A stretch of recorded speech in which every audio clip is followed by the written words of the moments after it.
Bismillahirrahmanirrahim. Assalamualaikum warahmatullahi wabarakatuh.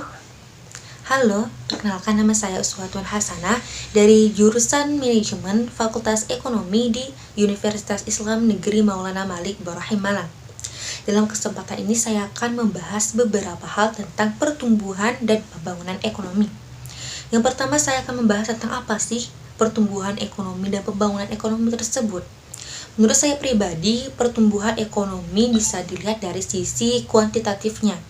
Dan secara jelasnya itu pertumbuhan ekonomi merupakan kenaikan dari pendapatan ataupun produk ataupun output di negara tersebut. Nah, sementara pembangunan ekonomi secara lebih ringkasnya itu dilihat dari sisi kualitatif. Nah, secara lebih jelasnya, yaitu tidak hanya dilihat dari kenaikan pendapatan di suatu negara tersebut, tetapi perubahan sektor produksi di negara tersebut serta pemerataan kesejahteraan di suatu negara.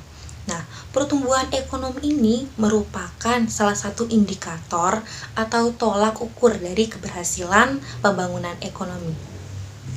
Selanjutnya saya akan membahas tentang pendapatan per kapita. Nah, apakah pendapatan per kapita ini bisa menjadi cerminan kemakmuran atau kesejahteraan Indonesia? Kita lihat dulu nih dari secara umumnya. Secara umum pendapatan per kapita menjadi parameter ataupun tolak ukur dari kesejahteraan dan kemakmuran di suatu negara. Karena apa? Karena diperoleh dari pendapatan rata-rata di suatu negara tersebut. Kita kembali lagi nih lihat di pertumbuhan ekonomi. Pertumbuhan ekonomi ini kan didapat dari pendapatan di suatu negara. Sementara pertumbuhan ekonomi ini merupakan tolak ukur keberhasilan pembangunan yang dapat mensejahterakan atau memakmurkan suatu negara tersebut. Jadi secara tidak langsung bahwa pendapatan per kapita ini mampu menjadi tolak ukur keberhasilan ataupun mensejahterakan suatu negara. Pendapatan per kapita itu diperoleh dari pendapatan masyarakat dibagi dengan jumlah penduduk di suatu negara. Nah, pendapatan per kapita ini sangat penting di suatu negara karena apa? Karena dapat memudahkan perencanaan pembangunan di suatu negara tersebut. Selain itu, dapat juga menjadi tolak ukur apakah negara tersebut di tahun ini itu lebih baik daripada tahun sebelumnya, ataupun menjadi tolak ukur negara tersebut lebih baik dengan negara yang lainnya. Namun di Indonesia apakah sudah menjadi cerminan? Apakah dapat menjadi cerminan pendapatan per kapita ini? Bisa, karena Indonesia itu dapat dilihat, kemakmuran Indonesia itu dapat dilihat dari pendapatan per kapita. Tapi tidak hanya dilihat dari pendapatan per kapitanya saja, dilihat juga dari masalah sosial ekonomi. Seperti apa? Seperti pengangguran dan kemiskinan. Untuk menjawab masalah ini, masalah pengangguran dan kemiskinan, pemerintah dapat menciptakan lapangan pekerjaan. Selain itu juga dapat membuat kebijakan moneter. Kebijakan moneter yang seperti apa? Kebijakan moneter yang ekspansif, yaitu merendahkan suku bunga sehingga dapat mendorong masyarakat untuk berinvestasi dan membeli suatu barang, sehingga sektor ekonomi pun berjalan lancar. Berikutnya, saya akan membahas tentang perbandingan kemakmuran di suatu negara. Ada beberapa bagian nih. Yang pertama ada high income economies, yang kedua ada upper middle income, yang ketiga ada lower middle income, dan yang terakhir ada low income economies. Indonesia termasuk yang mana nih? Nah, pada tanggal 1 Juli 2020, Bank Dunia tuh menetapkan atau menaikkan status Indonesia menjadi upper middle income, yang sebelumnya yaitu lower middle income. Karena apa? Karena pada tahun 2019 Indonesia tuh mampu menaikkan itu menjadi 4.050 US dollar dari yang sebelumnya itu yaitu 3.840 dolar. Nah, akan tetapi pada tahun ini tuh kembali lagi Indonesia ke lower middle income. Karena apa? Karena dampak dari COVID-19. Pada tahun sebelumnya itu 2019 itu yang dapat membuat Indonesia menjadi upper middle income itu 4.050 dolar itu masih sedikit perbandingannya dengan GNI yang telah ditetapkan, yaitu sebesar 4.046 dolar. Jadi karena tahun ini ada COVID-19, Indonesia kembali lagi turun menjadi lower middle income, sekitar 3.870, dan pada akhirnya kembali ke lower middle income tersebut. Nah, akibat dari pandemi ini memukul perekonomian Indonesia hingga mengalami kontraksi sebesar min 2,07%. Nah, berdasarkan klasifikasi Bank Dunia, menurut GNI per kapita negara lower middle income memiliki GNI per kapita 1.036 US dollar. Namun jika Indonesia ingin naik menjadi middle income lagi, upper middle income lagi, ini kembali dibutuhkan pertumbuhan ekonomi sebesar 5% per tahunnya. Dan untuk meningkatkan itu, Indonesia perlu investasi dalam perekonomian sebesar 5.817,3 hingga 5.912,1 triliun. Nah, pada tahun 2021 dibutuhkan tambahan investasi sebesar 919,52 hingga 1.014,32 triliun dari tahun 2022 agar pertumbuhan ekonomi Indonesia menjadi naik. Nah, faktor pertumbuhan ekonomi bisa dilihat dari investasi seperti Indonesia tersebut. Namun selain investasi juga bisa dapat dilakukan Indonesia melalui ekspor, penerimaan pajak, dan nilai tukar secara parsial yang berpengaruh positif dan signifikan terhadap pertumbuhan ekonomi di Indonesia.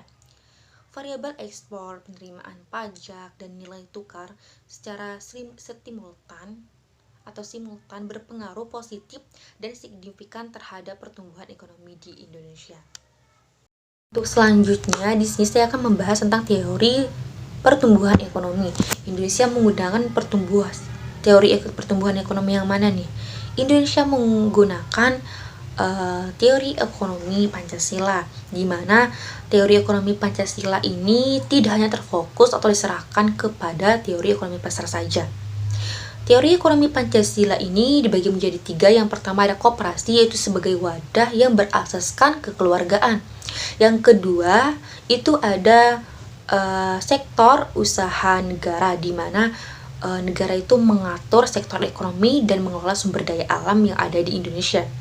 Dan yang ketiga yaitu sektor usaha swasta, di mana berdampingan dengan koperasi dan juga sektor ekonomi negara, sistem usaha negara.